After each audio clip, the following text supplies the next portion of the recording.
여러분 안녕하세요. 재무회계 이론편의 첫 번째 시간입니다. 이번 시간에 우리가 같이 살펴볼 내용은 재무회계의 개념에 대해서 한번 알아보도록 하겠습니다. 자, 재무회계의 개념 체계 한번 들어보는데 회계에 관련한 일련의 현상들이 일어나고 있잖아요. 이렇게 일어나고 있는 현상의 가장 기본이 되고 있고 그 다음에 그 현상을 규칙이나 또는 원칙에 의해서 체계화하는 것을 재무회계의 개념 체계라고 얘기하는데 이렇게 개념을 체계화시킨 게 왜 그럴까요? 그렇죠. 서로 다르게 재무 보고를 하게 되면은 서로 비교를 할 수가 없잖아요. 그리고 회사마다 각각 전혀 다르게 보고를 할 수 있잖아요. 그래서 그런 거를 방지하고자 개념 체계를 이렇게 만들어 놨습니다. 그럼 재무제표의 가장 기본이 되는 기본 과정에 대해서 살펴보겠습니다. 세 가지가 있죠. 혹시 기억나시나요? 네, 뭐가 있죠? 그렇죠. 일단 기업 실체가 있어야 되겠죠. 그리고 기업은 계속적으로 영업을 유지해 나가야 되겠죠. 그리고 기간별 보고의 과정, 이렇게 세 가지의 기본 과정이 있습니다. 첫 번째로 기업 실체의 과정을 살펴보면은 소유주와 독립적으로 존재를 해야 되는 회계 단위를 가지고 있어야 돼요.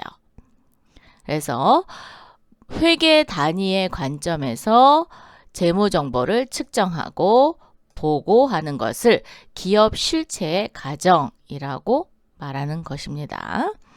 계속 기업의 과정은 목적과 의무를 이행하기에 밑줄 쳐보세요. 충분한 정도로 장기간 존속한다라는 가정하에 재무제표를 만드는 겁니다. 그래서 장기간 존속한다라는 가정은 계속기업의 가정인데 이 계속기업의 가정에서 사용되는 게 역사적 원가주의를 택하고 있어요. 즉 구입했을 당시에 금액을 그대로 표현을 하거든요. 그걸 역사적 원가라고 하거든요. 그래서 역사적 원가주의를 택하고 있고 감가상각 같은 이런 하게 됐던 그런 회계 처리의 근거 자료를 제공해 주고 있습니다. 또한 자산 부채에 대해서 유동성 배열법에 의해서 사용이 되고 있다라는 것을 알 수 있습니다. 기간별 보고의 과정에 보면은 일단 기업은 실체가 있고요. 그 다음에 또 뭐가 있었죠? 존속을 계속 하고 있잖아요. 그럴 경우에 그럼 시작한 시점에서 끝나는 시점에 한꺼번에 하면은 이게 비교가 될까요? 비교가 안 되겠죠. 그래서 어떻게? 인위적으로 단위를 분할합니다. 인위적으로 단위를 분할하여 기간별로 유용한 정보를 작성하는 것을 기간별 보고의 과정이라고 얘기합니다. 이때 기간별 보고의 과정에 의해서는 발생주의 회계를 채택하고 있고요. 수익과 비용 대응의 원칙에 의해서 작성을 해야지 됩니다. 자, 이렇게 재무제표에 대해서 기본 과정이 있으면 이 재무제표 기본 과정에 따라서 어떻게 특성에 따라서 보고를 해야겠죠. 그래서 이거를 회계정보의 질적 특성이라고 이야기합니다. 회계정보의 질적 특성에는 자, 재무보고의 목적에 따라서 이렇게 구분이 되고요. 이용하는 사람의 의사결정에 유용한 정보 제공에 따라서 구분이 됩니다. 그럼 이용자 특성에 의해서 유용한 정보를 받는 것을 이해 가능성이라는 질적 특성이 있거든요. 이해 가능성이란 뭘까요? 자, 정보는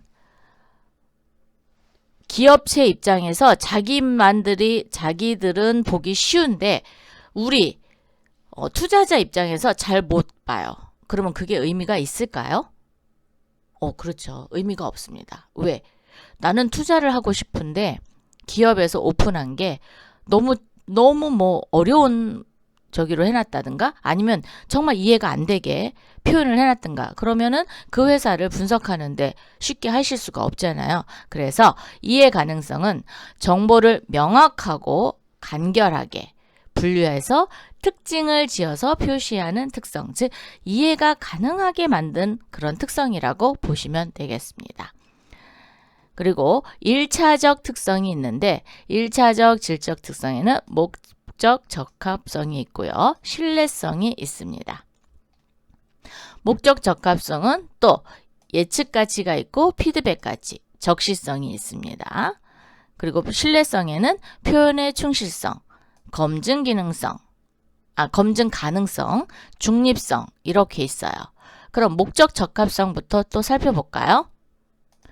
자, 목적 적합성에 예측 가치가 있습니다. 예측 가치라는 건 여러분이 딱 이렇게 생각했을 때 뭐 같으세요? 미래. 그렇죠. 맞아요. 미래예요.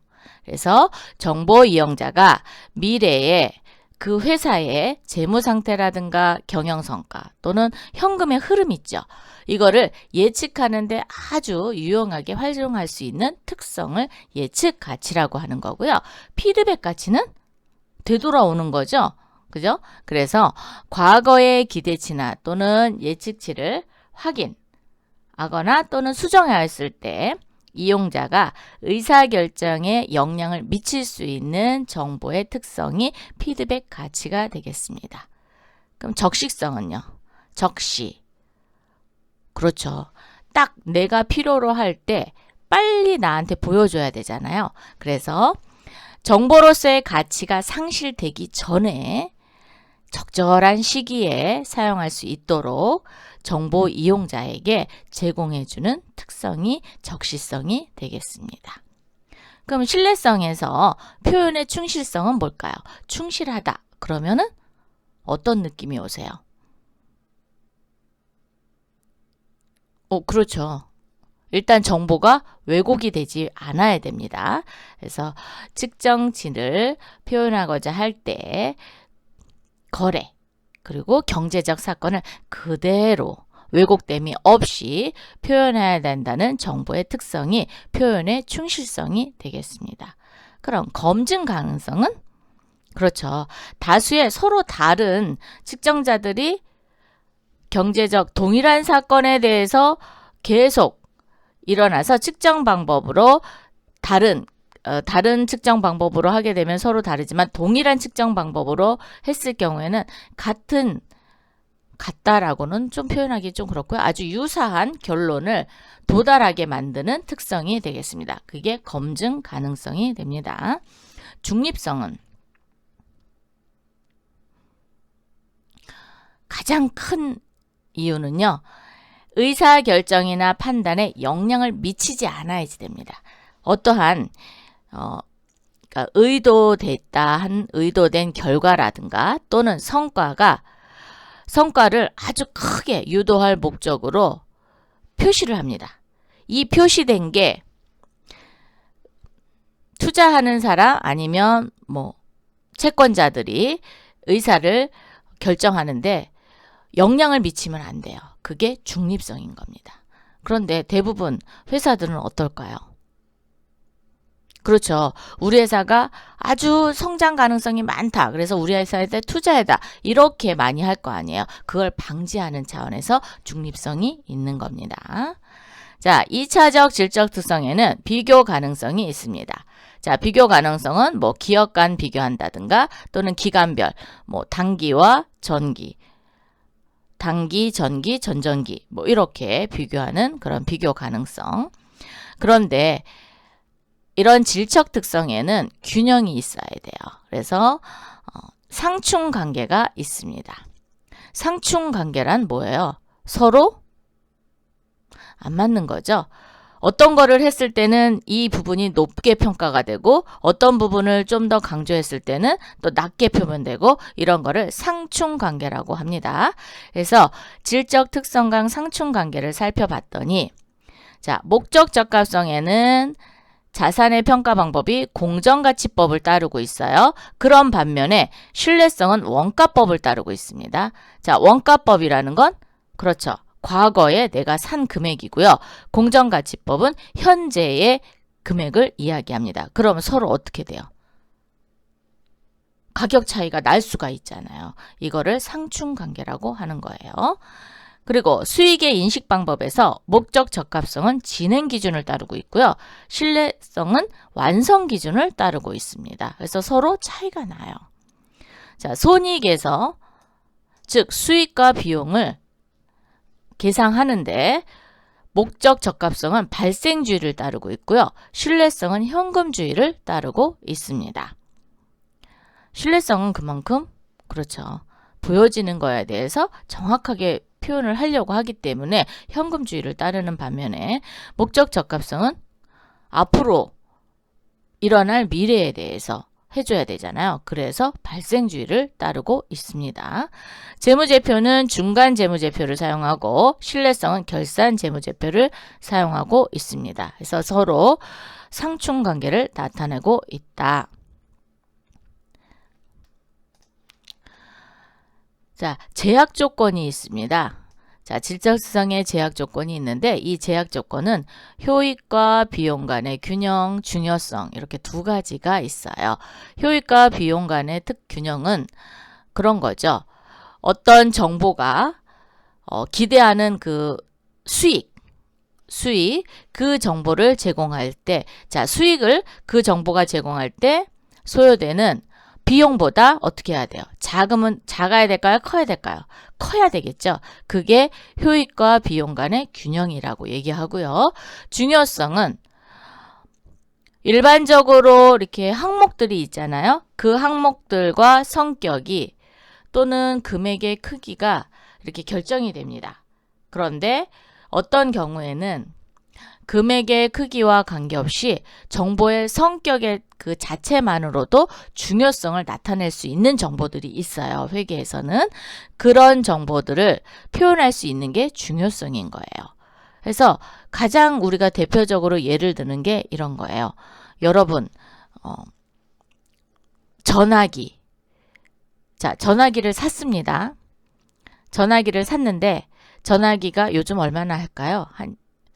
여러분 휴대폰 많이 사용하죠? 그래서 전화기 없는 저기들도 있는데 회사들은 전화가 있습니다. 자, 전화기를 샀는데 걔가 한 5만 원 정도 해요. 자, 5만 원짜리 전화기를 샀다라고 합시다. 이 5만 원 정도의 전화기는 원래 비품이에요. 그렇죠? 근데 전화기는 어떻게 보면 사용하다 보면은 걔가 어떻게 됩니까? 없어지겠죠. 고장이 나거나 고장이 나면 어떻게 해요? 걔를 수리를 해요? 전화기를 수리를 해서 쓴다? 그럴 수도 있겠죠. 그런데 대부분 전화기가 고장이 나면 버립니다. 그런데 얘를 비품으로 처리했다가 버릴 때 회계 처리를 또 해요. 이렇게 하는 것보다는 전화기 같은 경우는 제가 이건 예를 드는 겁니다. 전화기 같은 경우는 5만 원이니까 소액인 거예요. 소액이니까 얘는 그냥 소모품비로 정리해서 그냥 비용으로 털자. 이렇게 할 수 있는 게 중요성인 겁니다.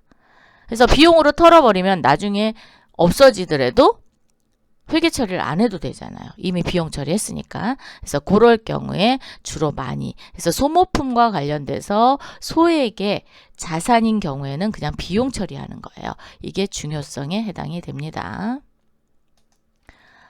자, 재무회계 개념에 보면 보수주의라는 게 있어요. 보수, 어떤 느낌이 딱 드세요? 저는 보수 그러면 약간 외골수적인 거, 막 고집이 세다 이런 느낌이 들거든요. 그렇듯이 회계에서도 보수주의가 있어요. 보수주의란 이런 거죠. 어떠한 거래나 경제적 사건이 일어나는데 있어서 두 가지 이상의 대체적인 회계 처리 방법이 있는 거예요. 이럴 때 두 가지 방법이 있는데 그 중에 밑줄 그세요. 재무적 기초를 견고히 하는 관점에서, 자, 기초를 견고히 하는 관점에서 뭐를 이익을 낮게 보고하는 방법을 선택하는 것을 보수주의라고 합니다. 자, 이렇게 보수주의 회계 처리를 하는 이유는 단기순이익을 그만큼 줄이기 위해서. 예. 그러니까 너무 많이 발생한 거예요. 그러면은 적당히 줄여놔야 다음 해에도 비슷하게 성장하는 모습을 보여줄 수 있잖아요. 이럴 때 선택하는 게 보수주의 회계 처리입니다. 자, 그러면 보수주의 회계 처리에는 어떤 것들이 있느냐 살펴보니까 저가주의, 저가, 고가가 아니라 무슨 주의? 저가로 재고자산을 평가하는 방법이 여기에 들어가고요. 자본적 지출 대신 수익적 지출로 처리하는 것. 그럼 자본적 지출은 뭐고 수익적 지출은 뭐냐? 자, 자본적 지출은 자산의 가치가 높아졌다라고 보고 자산으로 처리하는 걸 자본적 지출. 그럼 수익적 지출은 그냥 일반적으로 수선비 같은 비용으로 처리해 버리는 거예요. 비용으로 처리하게 되면은 그렇죠. 순이익이 그만큼 줄어들잖아요. 그런데 자산으로 처리하면 비용이 그만큼 소비가 안 됐으니까 이익이 그만큼 크게 보고가 될 거 아니에요. 그래서 자본적 지출 대신 수익적 지출로 처리하는 거, 이런 것도 보수주의의 하나의 예라고 볼 수 있고요. 초기에, 즉 우리가 이제 뭐 차를 샀어요. 자동차를 샀습니다. 자동차를 샀는데 자동차는 사용하면 사용할수록 어떻게 될까요? 가치가 감소됩니다. 이 가치 감소되는 거를 감가상각이라고 하거든요. 이 감가상각을 정액법 대신 가속상각법인 정률법을 적용하면 정률법이 훨씬 정액법보다 감가상각비가 훨씬 많아요. 그렇기 때문에 정률법으로 적용하는 경우에 보수주의 회계처리라고 일부러 보는 겁니다. 또한 진행기준 대신 완성기준으로 공사수익을 인식하는 게 있어요. 이건 뭐냐면 그거죠. 1차, 2차, 3차, 4차, 5차 이렇게 해서 6차에 완성이 됩니다. 그런데 올해 1차, 2차가 진행이 됐어요. 그러면 1차와 2차를 수익으로 인식을 해야 되잖아요. 그런데 안 하는 거예요. 안 하고 언제? 6차 완전히 완성됐을 때 그때 수익으로 인식하는 겁니다. 그럼 올해 수익에서 1차와 2차 년도가 수익에서 빠지잖아요. 그래서 이익이 줄어들잖아요. 이런 처리를 보수주의 회계 처리의 한 예라고 보실 수 있습니다. 이번에는 발생주의에 대해서 좀 설명을 해드릴게요. 발생주의라는 것은 수익과 비용이 발생이 돼야 되죠.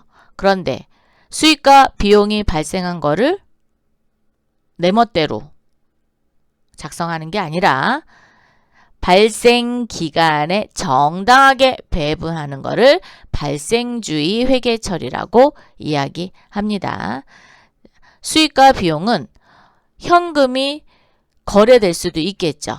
즉 유출입이 있는 기간이 있을 수 있어요. 그러니까 그러니까 수익과 비용이 올해에 들어왔다. 그러면 현금이 들어왔거나 또는 나갔다. 그러면 현금이 나갔다라는 그 기간에 따라서 하는 게 아니라 발생되는 기간에 따라서 인식하는 것을 발생주의라고 이야기합니다. 기간에 따라서 이런 거죠. 여러분이 보통 그러니까 정기예금을 들었어요. 정기예금을 들었는데 올해 타는 게 아니라 내년에 타는 거예요. 그럼 올해에 발생되는 이자가 있을 거 아니에요. 그 이자를 현금이 들어오지 않았다고 해서 걔를 인식하지 않는 게 아니라 걔는 발생된 기간 10달이면 10달 동안의 이자를 계산해서 올해의 수익으로 잡는 겁니다. 이거를 발생주의 회계처리라 하고 있고요. 재무제표는 발생 기준으로 작성이 됩니다. 재무제표의 종류는 뭐뭐 있죠? 재무상태표, 또 손익계산서, 현금흐름표, 자본변동표, 주석 이렇게 5가지를 재무제표라고 하는데 다만 한 가지는 발생주의를 따르지 않고 있어요. 뭘 것 같으세요? 그렇죠. 현금흐름표입니다. 자, 현금흐름표는 현금주의에 의해서 작성된다라는 거죠. 현금은 현금이 들어오고 나간 거를 표시하는 거니까 얘는 발생주의가 아니죠. 현금주의에 따라서 작성이 됩니다. 나머지 재무제표는 발생기준에 의해서 작성이 된다라는 겁니다. 이번 시간에는 첫 시간으로 재무회계의 개념에 대해서 살펴봤습니다. 여러분, 도움이 조금 되셨나요? 네, 재무회계는 조금 어렵습니다. 그렇기 때문에 재무회계의 개념 같은 경우는 자주 읽어보고 하시면 여러분한테 많은 도움이 되실 거라고 생각이 됩니다. 그럼 다음 시간에는 어떤 거에 대해서 살펴보냐면 재무제표에 대해서 한번 살펴보도록 하겠습니다. 다음 시간에 만나요. 감사합니다.